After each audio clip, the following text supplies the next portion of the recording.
So recently, it has been the in vogue, very popular thing to do to poo-poo morning routines.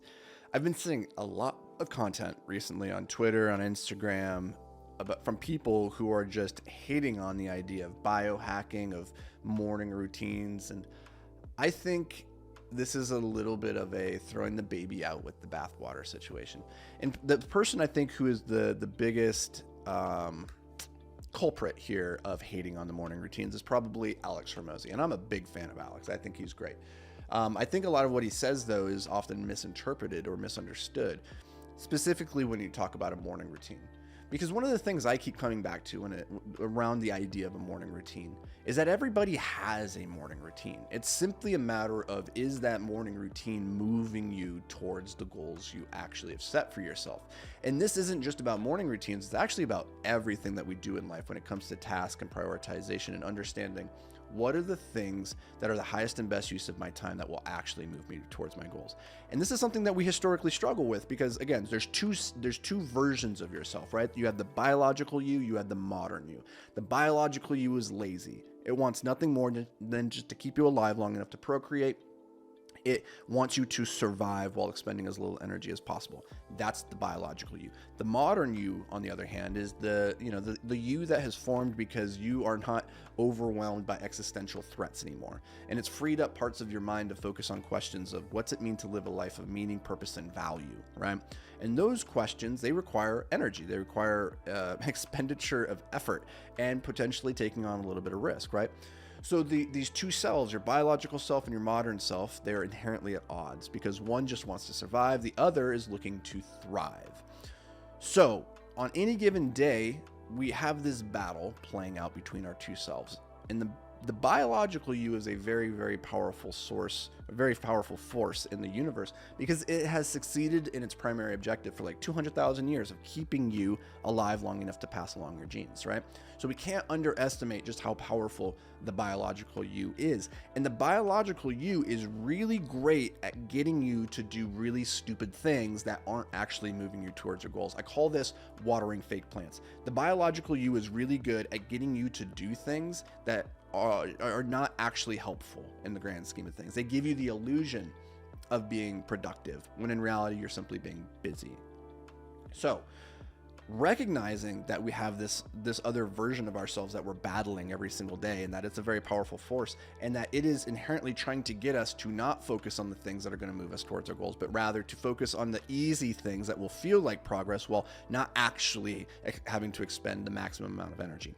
And that's where morning routines come in, is that most of us are doing things that make us feel productive when in reality it's just making us busy.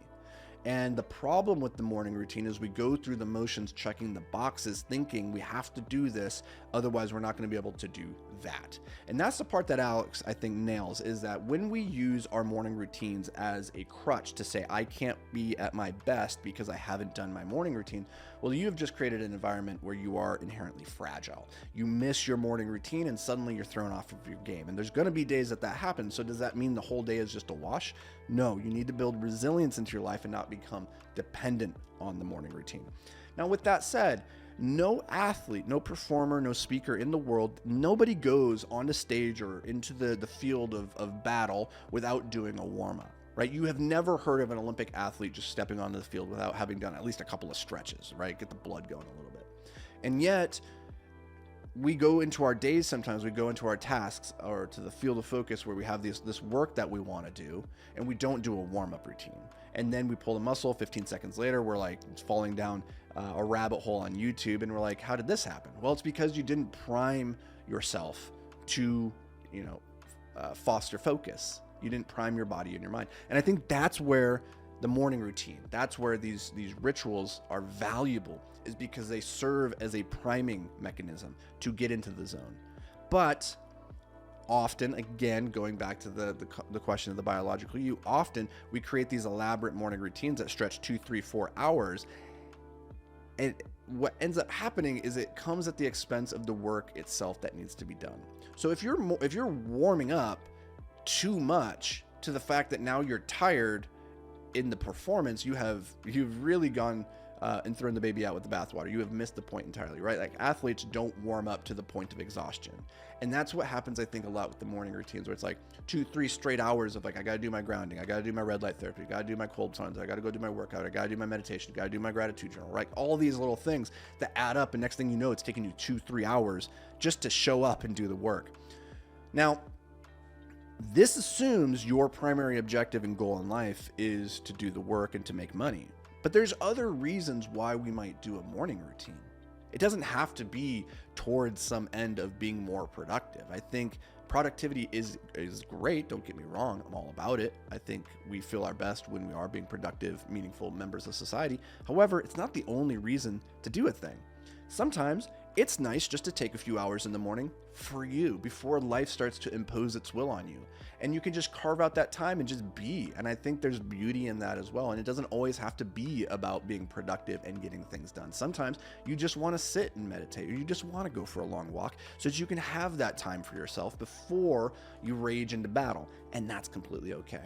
So I think the message here is morning routines are great, or morning routines are terrible. It can be either. It just depends. And for the individual, depending on how you're using it, it could be one or the other. I know I've had really elaborate morning routines in the past that served me very well. And then there came a point where it no longer served me and I had to let it go and I had to pivot and adapt. These days, I'm pretty loosey-goosey all told with my morning routine, but I still have a morning routine that I go through. You know, I wake up, I sit immediately in front of my red light, and I do a little bit of reading for 10 minutes while I wake up. Jamie and I, we go for a walk to get coffee. We come back, I sit down, and I putter. I putter for a good half an hour to an hour at my desk, checking analytics, checking my different business metrics, checking my dashboards, just getting my head wrapped around what's happened in the last 12 hours, just getting back up to speed. And I'm not really being meaningfully productive during that time. I'm just sipping on my coffee, waking up and getting into the flow of the day.